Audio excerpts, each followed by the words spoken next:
Bueno, vamos a continuar con nuestros encuentros, hoy día con este tercer encuentro, que lleva como nombre su espacio propio, la interioridad en Teresa de Jesús. El sábado pasado hablamos sobre la experiencia y vimos cuál es o cómo es este tipo de experiencia auténtica en Dios, ¿no? Y ahora cuando hablamos de la interioridad, que es la que determina el estilo de experiencia que tenemos. El anterior sábado vimos la experiencia como una clave de la espiritualidad carmelita, que el carmelita seglar tiene que ser varón y mujer de experiencia. Y ahora vemos la interioridad como el espacio propio de esa experiencia. Lo que quiere decir que la interioridad va a determinar el estilo de mi experiencia. ¿Se acuerdan que yo les decía lo de vivir a flor de piel, ¿no? Entonces, en cambio, cuando vamos interiorizando y cuando vivimos la experiencia desde ese hondón, ¿no? Que obviamente es un proceso, ¿no? Es un proceso de interiorización. El vivir la interioridad es un proceso de ir interiorizando nuestra vida, ¿no? No es algo que lo hacemos de aquí a mañana, ¿no? Y bueno, yo quiero adelantar así como algunos conceptos porque después los pierdo, se me pasan, que en realidad lo tengo anotado aquí alrededor. Y dice, ¿no? La interioridad, por un lado, apunta a un cierto socratismo, ya que afirma un especial conocimiento de sí mismo. En Teresa, con alusión a la personal verdad en la verdad. Cuando hablamos de la personal verdad en la verdad, nos referimos a Jesús, ¿no? Por otro, y es lo que más nos interesa, se trata de una real experiencia de alguien que constituye la razón de la vida. Para Teresa de Jesús, el ir interiorizándonos es hacer el camino de autoconocimiento, del conocimiento propio. Ir sabiendo quién soy yo desde dentro, ¿no? ¿Quién soy yo? Yo recuerdo que una vez le preguntaba, pasé un año, pasé clases con los jóvenes del colegio, con los adolescentes, y yo les hice hacer este trabajo, ¿no? Quiero que ustedes, escogí como 2 o 3, quiero que me digan quiénes son. Y se dan cuenta que siempre cuando nos hacen estas preguntas, nosotros respondemos, bueno, yo soy Alejandra, soy profesora de religión, soy carmelita, trabajo en tal cosa. Entonces siempre respondemos con lo que hacemos, cuál es nuestra actividad que realizamos cuando nos preguntan quién sos, ¿no? Entonces yo les decía, bueno, pero yo no les, porque la respuesta de ellos fue, no, bueno, yo me llamo tanto, vivo en tal zona, pertenezco a tal colegio, qué sé yo. Y yo digo, bueno, yo no te estoy preguntando por tus actividades, te estoy preguntando quién sos. Entonces, esto de la interioridad, ¿cómo empezamos este camino de interiorización?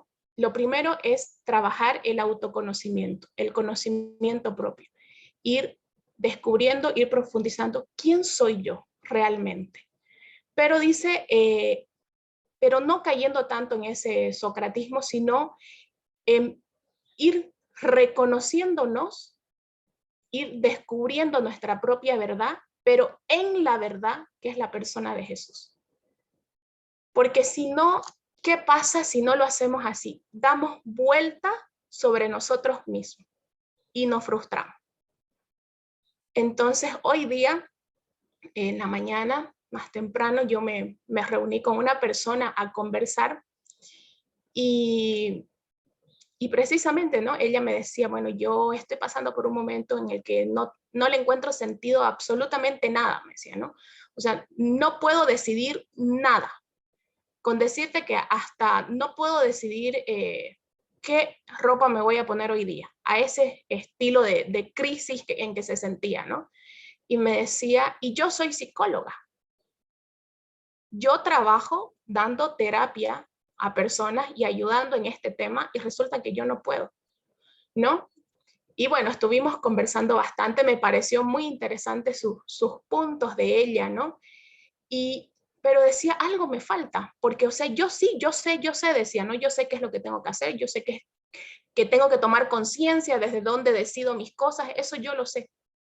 Pero ¿qué pasa? Que cuando no trascendemos, solamente damos vuelta. O sea, empiezo en este punto para girar y volver al mismo punto y me frustro, ¿no? Entonces, por eso Teresa dice el conocer nuestra verdad, pero en la verdad, cuando le miro a Jesús, ¿no? Para no caer eso en un psicologismo de quién soy y todo eso, ¿no? Entonces dice, ¿y qué es lo que vamos a ir descubriendo cuando nos vamos asomando a nuestro interior? Dice, nos descubrimos habitados en nuestro interior, que es una de las más hermosas y profundas consignas teresianas, ¿no? Ella dice, ¿y qué va a ir descubriendo el ser humano cuando vuelve hacia sí? Que está habitado por Dios, dice, ¿no? Es un principio fundamental en la doctrina del Carmelo. Teresa hace este descubrimiento después también trinitario, como vimos el anterior sábado, ¿no? Y aquí como algunos así pensamientos flash sobre la interioridad antes de entrar ya de lleno al tema, ¿no? Dice, religiosamente la interioridad subraya el fenómeno teologal de la presencia del misterio, lo más íntimo a la persona que es la propia intimidad, dice San Agustín, ¿no? Y de ahí esta cita de Mateo capítulo 13 del 20 al 21, que dice, la semilla que cae sobre la tierra rocosa, ¿no? Cuando está hablando del sembrador y de la semilla, y los tipos de terrenos en los que cae la semilla, o sea, es una parábola preciosa precisamente para ver lo de la interioridad. Aquí dice que la semilla que cae sobre la tierra rocosa representa a los que oyen el mensaje y de inmediato lo reciben con alegría, pero como no tienen raíces profundas, no duran mucho. En cuanto tienen problemas o son perseguidos por creer en la palabra de Dios, caen. Siempre la hemos escuchado esta parábola del sembrador y del tipo de terrenos donde cae, ¿no? Entonces, esto es la interioridad. ¿Cuántas veces escuchamos un taller, escuchamos una enseñanza, vamos a retiro, compartimos o tenemos un encuentro en comunidad y es verdad, salimos renovados y tenemos la mejor intención de cambiar y de mejorar, pero después nos agobia la vida, nos agobia el trabajo, nos agobia las situaciones y caigo otra vez. ¿Qué es la solución? Que la semilla tiene que caer en terreno más profundo, para que así lo que sucede fuera, estas situaciones no nos tiren abajo, ¿no? Bueno. Dice, el primer paso del camino, el conocimiento propio, ya dijimos, para trabajar nuestra interioridad. Acuérdense que hemos hablado de la experiencia, pero ¿qué es lo que le va a dar categoría o va a determinar mi experiencia? Cuanto más interior sea, ¿sí?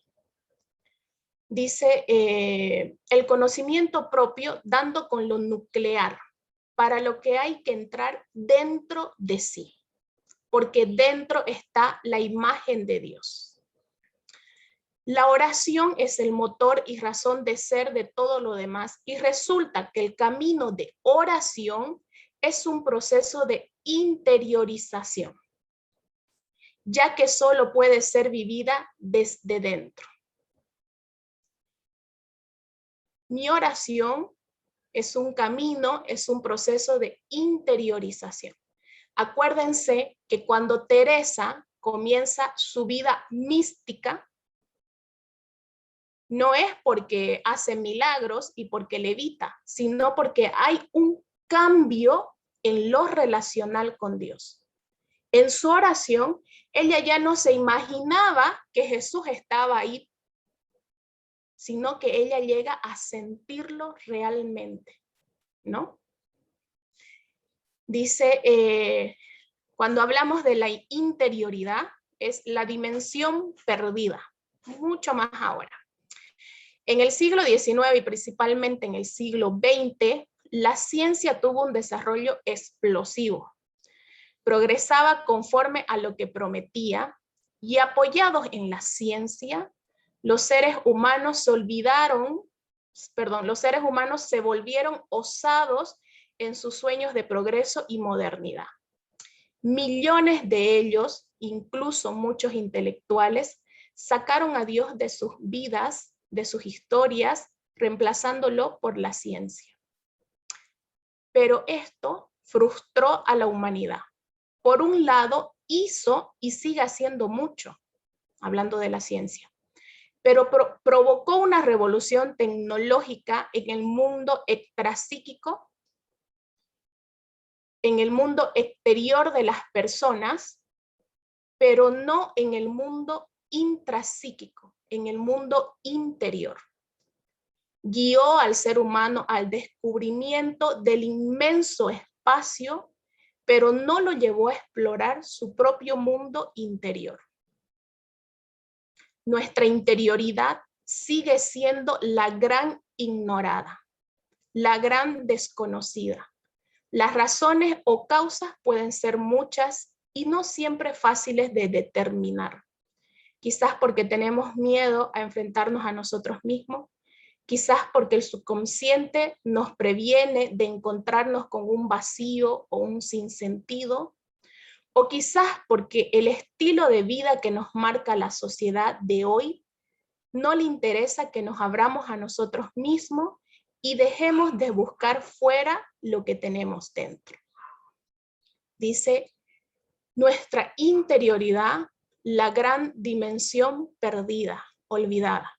Efectivamente, vivimos en un mundo que nos ha facilitado muchas cosas.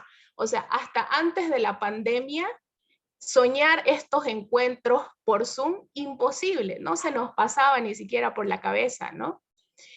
O sea, la tecnología ha hecho tanto realmente, es increíble. Aquí el padre, uno de los sacerdotes, un poco más mayor, o sea, no podía creer que en la reunión por Zoom podía ver a su hermano que está a kilómetros de distancia, ¿no? Y decía, y lo veo y lo vi, conversé con él. Y sí, es buenísima la ciencia y ha hecho tanto por nosotros, ¿no? Pero realmente hoy día a nuestro mundo le cuesta tanto volcarse hacia adentro. Yo me acuerdo que este padre decía siempre, y creo que se los comenté el anterior sábado, no recuerdo, evocando las palabras del Papa Francisco, ¿no? Que fue, salgan hacia las periferias, salgan a las periferias. Y él decía, pero solamente puede salir el que está dentro. Porque el que no está dentro no puede salir, ¿no? Entonces, para poder salir, volvamos dentro primero, ¿no? Entonces, a veces nuestra interioridad es totalmente desconocida para nosotros. Conocemos miles de cosas fuera, pero no nos conocemos nosotros. No sabemos por qué yo soy así, por qué yo reacciono así, de dónde nace este sentimiento. Yo crecí mis primeros años en una comunidad preciosa de la renovación carismática y todo, en un grupo de jóvenes muy lindo. Yo me acuerdo que siempre nos hablaban de que el cristiano tiene que ser radical, o sea, cortar de raíz, o sea, de una, te convertís cristiano ya, ¿no? Y a veces esta palabra era un poco dura, porque me costaba ser radical, ¿no? Y cuando yo descubrí en el Carmelo que ser radical significa ir a la raíz que no es una cuestión de radical, entonces tengo que cumplir los 10 mandamientos al pie del cañón. Cuando tengo que rezar 10 Ave Marías en el rosario, si rezo uno mal, tengo que empezar de nuevo porque tengo que ser radical. No, que en realidad radical es ir a la raíz. Entrar, conocerme y, por ejemplo, decir, ¿por qué yo actúo así? ¿Qué es lo que hay dentro de mí que hace que yo me comporte de esta manera, que yo responda de esta manera? Para por lo menos ir siendo conscientes de nosotros y de nuestra forma de ser, nuestra forma de actuar, ¿no? Entonces, Teresa de Jesús nos dice, el castillo tiene su ronda, su cerca, que es lo más exterior de la persona, y advierte Teresa que hay muchas almas que se están en la ronda del castillo y que no les da nada de entrar dentro. Ni saben qué hay en aquel precioso lugar, ni quién está dentro, ni aún qué piezas tiene. Ella dice, no, a veces nos quedamos solamente afuera del castillo dando vuelta y no entramos, ¿no? Cuando la interioridad es nuestro espacio propio, nuestra subjetividad, es el mundo de cada uno, dentro, muy dentro, el individuo que nace y crece, con su historia frontal y su historia adquirida. Dentro están los años y la vida. Nos acompaña el pasado, viajamos con el pasado, con sus gozos, con sus dolores, con las heridas y la salud hecha vida. Es en la interioridad donde se cuece y realiza lo mejor y lo peor también de cada uno. Nuestros sueños, nuestras aspiraciones, nuestros criterios, convicciones, amores y odio, la bondad y la malicia dentro de nosotros, ¿no?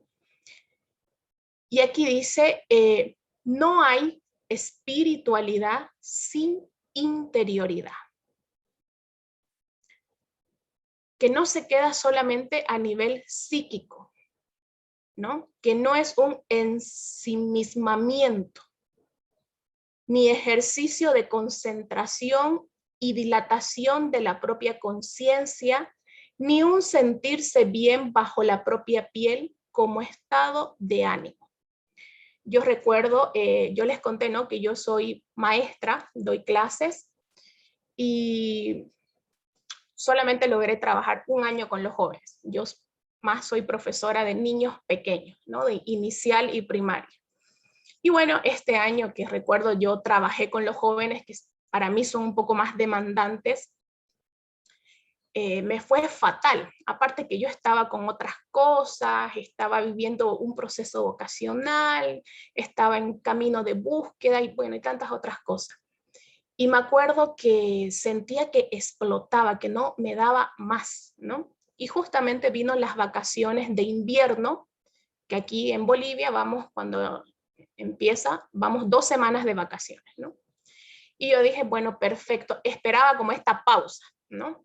Y tuve las 2 semanas y me fui al Carmelo, donde los padres, al centro de espiritualidad, obviamente tranquila, sin que nadie me moleste, sin la bulla de mis alumnos, ni nada de eso, ¿no? Y pasé unos días maravillosos, ¿no? Con la Eucaristía todos los días, con momentos de oración, y dije, y ahora voy a volver con, según yo, en esas 2 semanas trabajé a full mi interioridad, ¿no? Entonces dije, ahora voy a volver con todo, no va a haber nada que me altere, ¿no? Nada, nada, las cosas van a pasar y yo me voy a hacer a un lado y nada me va a alterar porque ahora sí soy una persona más profunda, más interior. Y bueno, recuerdo que llegué a clases y yo tenía un curso que era fatal, sí, mi dolor de cabeza era ese curso. Y bueno, llegué a clases el primer día, lunes, ¿no? Primer día de la semana, y así como a la tercera hora de clases me tocó con este curso que a mí me era un poco difícil. No recuerdo bien ahorita exacta la situación porque fue hace años, pero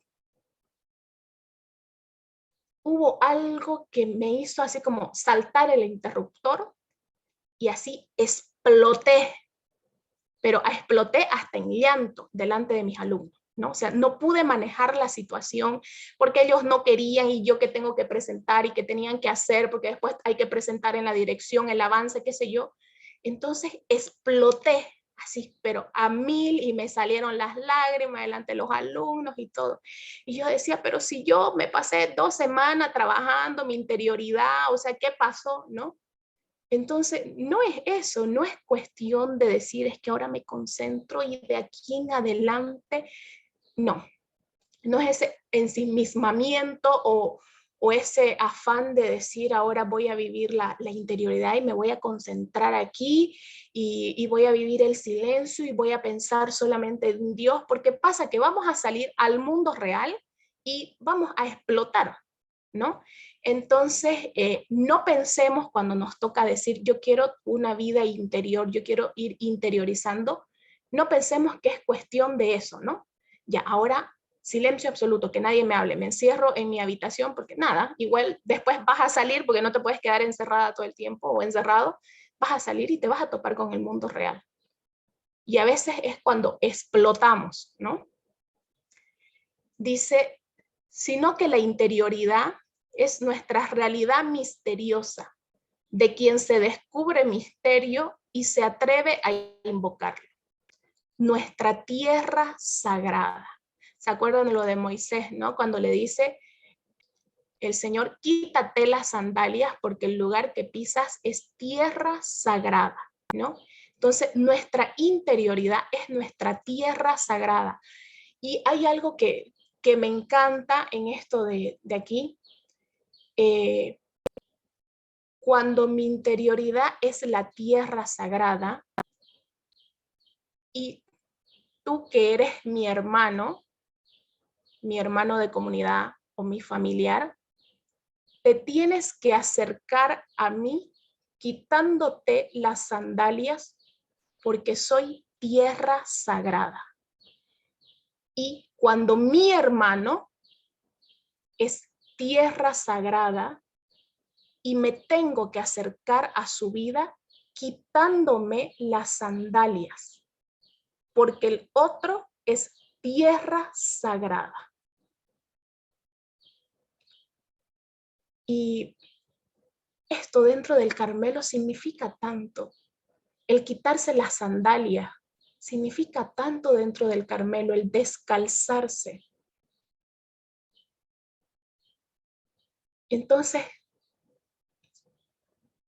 ¿cuán conscientes somos de esto? De que la otra persona es tierra sagrada. Y de que mi propia interioridad es tierra sagrada. Yo creo que nos haríamos menos daños si fuéramos conscientes de esto. Realmente nos haríamos menos daño a nivel comunitario, dentro de la familia, dentro de la misma sociedad, ¿no?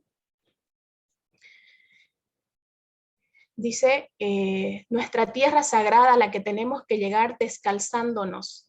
Allí está la verdad de cada uno y allí hay que buscarla, rastreando honduras y misterios.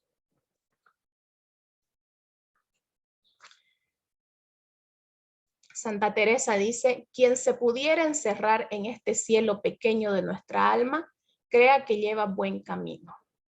Dice también aquí algo, que la meditación bíblica señala el corazón del hombre como el lugar donde Dios habita. La vuelta al interior de sí mismo no es la meta, sino la condición indispensable para el reconocimiento de la presencia divina que lo habita. Otra vez, porque esto es súper importante.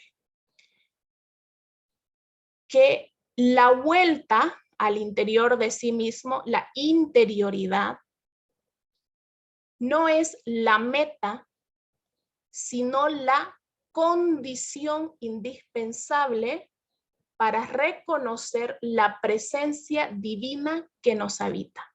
Porque a veces pensamos, o a lo mejor hoy día terminamos la charla y van a decir, bueno, como hoy día hemos hablado que tenemos que ser personas de interioridad, entonces yo corto con el mundo porque este mundo no me ayuda para absolutamente nada para vivir mi vida interior.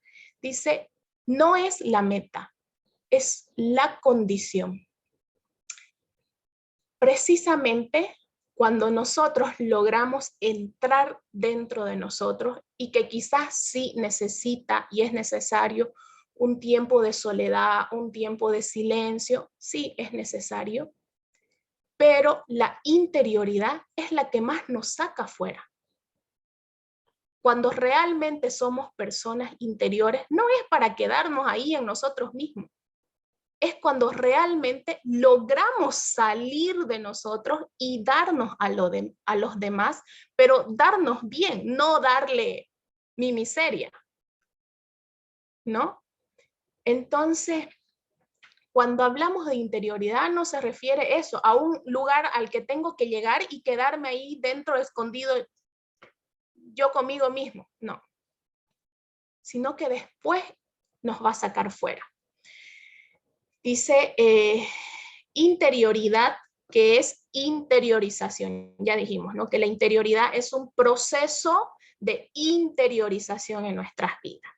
Dice, se trata de una interioridad que no se da de por sí y que tampoco se improvisa, sino que hay que recrear.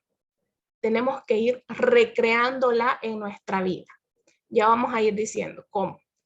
Esa experiencia de búsqueda, de adentramiento, de hallazgo y de acogida. El proceso de interiorización es un proceso de reflexión, de diálogo consigo mismo y relectura de lo propio, de mi historia, de silenciación y escucha, de soledad y encuentro, de oración. A veces cuando hablamos en el Carmelo, que son palabras que nos dice tanto, por ejemplo, soledad y silencio, y decir, pero no es una soledad para que te sientas solo, sino como dice acá, una soledad que es encuentro para encontrarte con alguien. Un silencio que no es el silencio por sí solo, sino tampoco tendría sentido, sino un silencio para escucharle a alguien, ¿no? Dice, y es todo un desafío. La realidad es que la persona fácilmente puede quedarse en la apariencia, afuera, en la periferia, en los arrabales, nos diría Teresa de Jesús. Por ello, nos hablará de la necesidad de ir sometiéndose a la ascesis y la mortificación con progresivo dominio de tendencias e intereses. Es una actitud honda interior que favorece la acogida de la gracia, ¿no? Tener esta actitud de ir profundizando para poder acoger la gracia de Dios, ¿no? Dice, y la interiorización tiene su gradualidad, como la vida espiritual, a base de salidas y entradas. Un salir de las cosas y de uno mismo, donde la libertad se confunde con la verdad y que lleva a entrar en la intimidad habitada por el Señor. Ahora, para vivir este proceso de interiorización, vamos a dar dos palabras claves. La primera palabra clave es el silencio y vamos a explicar un poquito a qué nos referimos con silencio. Dice, el Carmelo es el promontorio y moradas de alma que escogieron ser puras y hacer silencio. Elías aprenderá que Dios no solo está en el estrépito de la naturaleza, sino de un modo especial en el murmullo leve de la brisa. Todos conocemos, ¿no? Ese pasaje de Elías. Dice, y ya desde entonces el Carmelo es un fabricante de hondos y densos silencios. Naturalmente, no es este silencio físico exterior, sino el otro silencio, que es reflejo de otro mundo, de otra realidad más íntima y trascendida. No estamos hablando del silencio exterior, sino del otro silencio desde adentro, porque puede ser que yo esté aquí sentada en esta pieza con las puertas y las ventanas cerradas, calladita, con mi velita encendida, con la luz tenue, pero mi cabeza va a 1000, pensando en 1000 cosas. Entonces, y mi mundo interior está que explota, y puede ser que yo por fuera tenga un semblante de tranquilidad. No sé si algunas veces les ha pasado, pero a veces yo veía a personas en los momentos de oración, pero así, que ni siquiera se movían y pestañeaban. Y yo decía, madre mía, ¿cómo pueden hacer eso? ¿No? Yo todo el tiempo me estoy moviendo. Y decía, qué increíble, ¿no? Pero sabe Dios qué está pasando por dentro de eso que nosotros vimos ahí como la paz pura, digamos, ¿no? Entonces, por eso dice, no es ese tipo de silencio, no es el silencio exterior, sino es el otro silencio, el de dentro, que cuando hacemos silencio dentro, yo puedo estar en un curso con 45 alumnos, pero mi mundo interior va a estar tranquilo. Y era lo que yo había trabajado aquella vez. Yo trabajé el silencio externo. Cuando volví a la bullicia de los alumnos, mi mundo interior explotó, ¿no? Entonces dice, hacer silencio en el ámbito de nuestro mundo personal. Ahí es el desafío. Hacer silencio en nuestro mundo personal. Hecho de sinceración propia y renuncia, de luchas y amor, apagando todas las luces que no vienen de Dios. Silencio carmelita del espíritu, de las potencias, inteligencia, memoria y voluntad, que siempre dice la santa, y del sentido. Hablamos de este tipo de silencio para ir viviendo nuestro proceso de interiorización. Dice, el hacer silencio en la espiritualidad carmelita no es ejercicio literario o juego ideológico, sino formulación espiritual, hasta lograr ser instrumento dócil en las manos de Dios. Es la dialéctica de la incompatibilidad entre el proyecto de Dios sobre las personas y todas las cosas que lo niegan, ¿no? Vamos optando en nuestra vida, vamos optando dentro de nuestro proceso vocacional, voy haciendo opciones. Sabemos de nuestro mundo afectivo tan necesitado de amor, de sus pequeños apegos que atacan la loca de la casa, como dice Teresa, ¿no? Y que ella era mujer afectiva, ¿no? Y creo que una de sus grandes luchas hasta el final de su vida fue precisamente su afectividad, saber encauzar, saber vivir su afectividad, ¿no? Silencio creador, silencio que es pasión por dar con las propias raíces y limpieza del corazón que hace transparente la vida.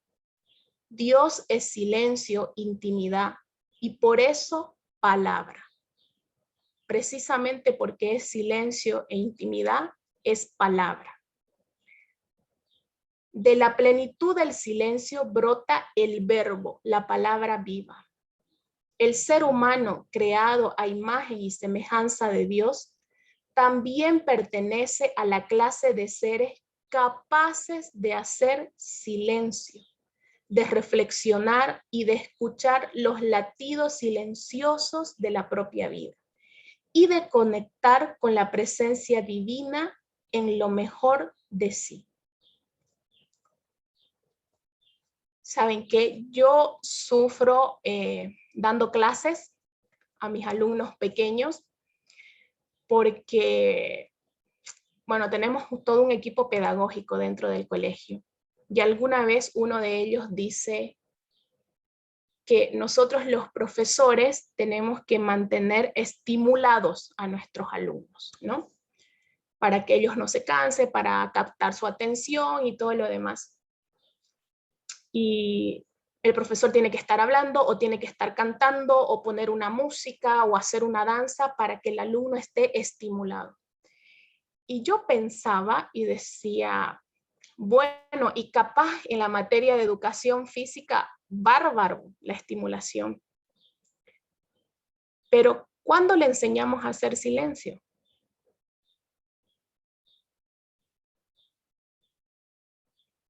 Ese niño que lo estamos sobreestimulando no va a aprender a hacer silencio después. Y yo decía, ¿cómo le enseño después a gestionar sus emociones? ¿Cómo le enseño la oración? ¿Cómo le enseño que Dios es Padre? Si no le podemos enseñar lo que es el silencio. Y a mí, de verdad, se los confieso, me frustra demasiado ver que 3 minutos o 5 minutos de silencio son insoportables. No se aguanta. No solamente los niños, nosotros también. Hay veces que no lo podemos soportar. Entonces, no sé, son cosas que todavía no las tengo resueltas, pero de verdad que les doy vuelta y digo, yo como docente y maestra de religión, ¿por qué no puedo mostrar el valor del silencio? Que hasta es terapéutico psicológicamente,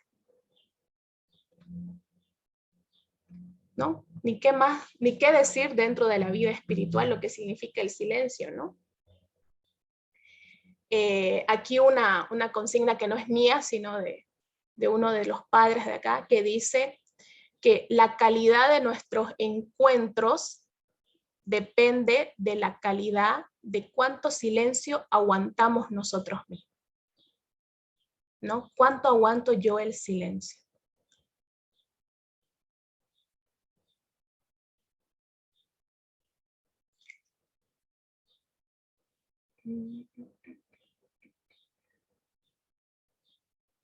Y me encanta esto que dice, nosotros los seres somos capaces de hacer silencio.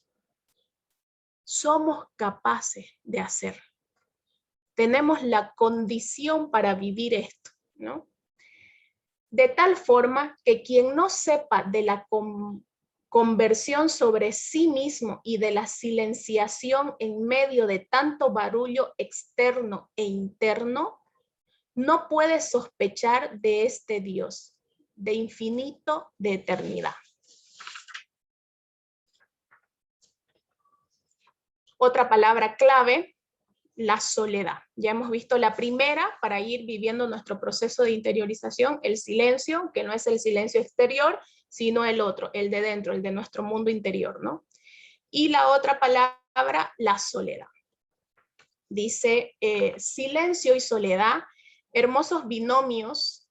Los seres humanos hoy padecen la soledad, la impuesta, la que deriva de la incomunicación. Y está la otra soledad también, la voluntaria y buscada, porque es una cita del ser en profundidad, con enfrentamiento con el mundo personal que nos hace testigo y protagonista de nuestra propia historia. Será la soledad la aventura carmelita. En todo caso, la clausura es separación del mundo sin huidas ni desprecio, pero sí con desiertos. Inevitable para poder llegar a la tierra prometida de la comunión con Dios, poniendo distancia para ver mejor y así poder entrar en una nueva relación con la realidad del mundo, con las personas y los acontecimientos. La soledad es una actitud interior vivida, es una soledad fecunda. No es esa soledad de no siento nada, sino una soledad fecunda, una soledad para encontrarme con Él, una soledad para saber encontrarme con las demás personas. Dice soledad sonora, y allí está el alma en esa inmensa soledad, donde Dios le va a hacer oír su voz.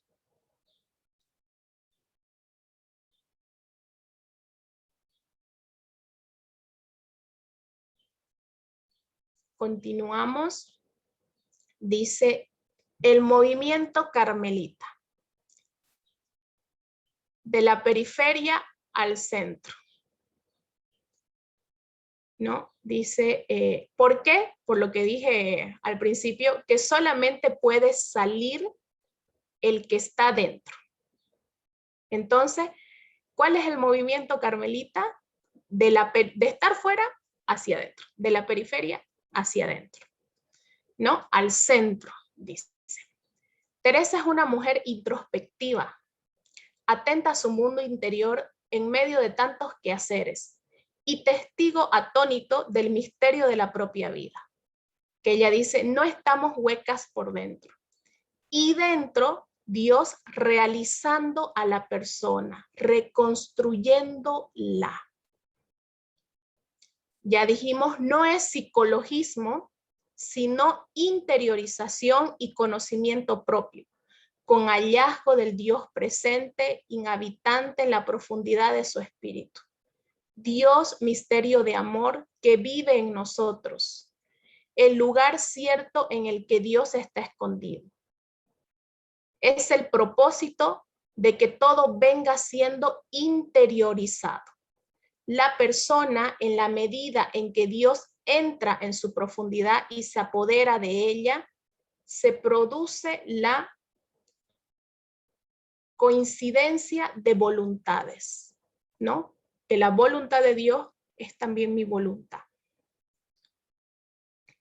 Y proyectos. El proyecto de Dios es mi proyecto, ¿no? Se interioriza la realidad, las personas, las cosas, la naturaleza.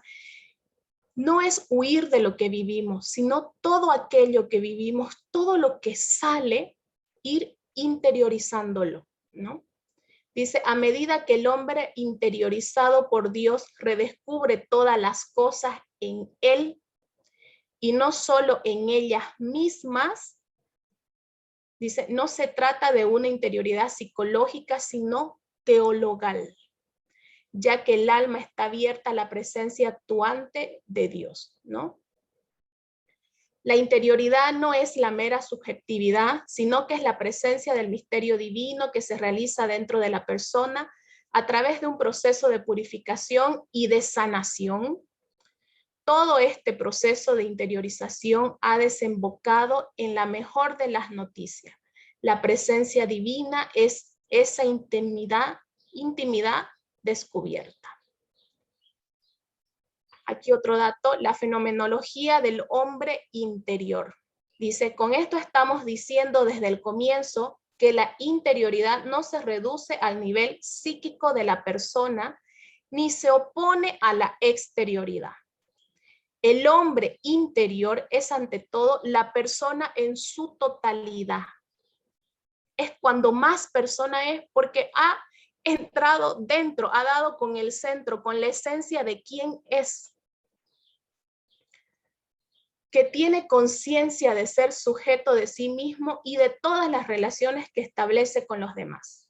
La persona interiorizada es la que unifica desde dentro todos los momentos y acontecimientos de su vida, con profunda conciencia de su dignidad y hondo aprecio de la dignidad de los demás. Esta armonización de sí mismo lleva a la persona interiorizada a tener clara conciencia de que la forma humana de ser hombre interior se ejerce necesariamente en la mediación de la exterioridad y la dimensión humana de la exterioridad está toda ella transida de interioridad, superando así toda oposición entre el interior y el exterior de la persona. No es que la exterioridad sea lo opuesto o lo contrario, sino que a la vez va a ser una mediación. Y a la vez la interioridad es la mediación para que yo pueda vivir desde dentro hacia afuera, que salga desde dentro lo que vivo, lo que exteriorizo, ¿no? Entonces, es cuestión de que todas las cosas que vivimos, saberlas encauzar, saberlas pasar por el interior.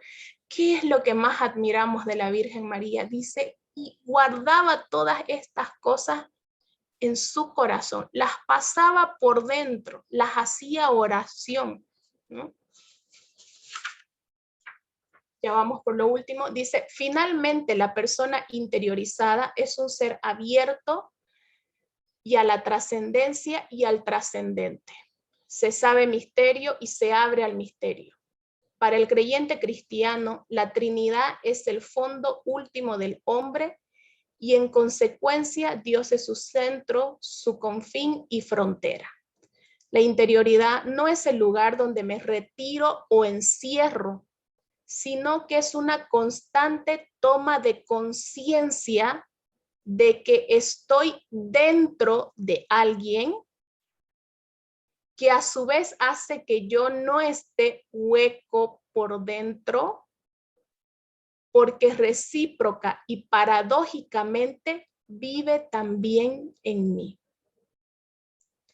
De ahí que la interioridad no sea una meta o un fin en sí misma, sino que es la condición indispensable para que cada persona reconozca la presencia trascendente que la habita y desde ella pueda ser una persona íntegra e integrada, armónica y armonizada, capaz de relacionarse con los demás sin ningún temor y despojada de todo afán de dominio e imposición. Hasta aquí. Vamos a llevar un trabajito también para esta semana. Ya les va a llegar al grupo de WhatsApp o por donde se comuniquen, ya les va a llegar. Que es como una poesía, un escrito de la santa que dice, alma, buscarte hace en mí, de Santa Teresa, ¿no? Y lo mismo con 3 preguntitas. ¿Qué es lo que más te ha llamado la atención del tema de la interioridad? ¿Qué significa o puede ir significando en tu proceso vocacional o en tu vida esta palabra interioridad? Y luego concreta el compromiso personal de cara al tema.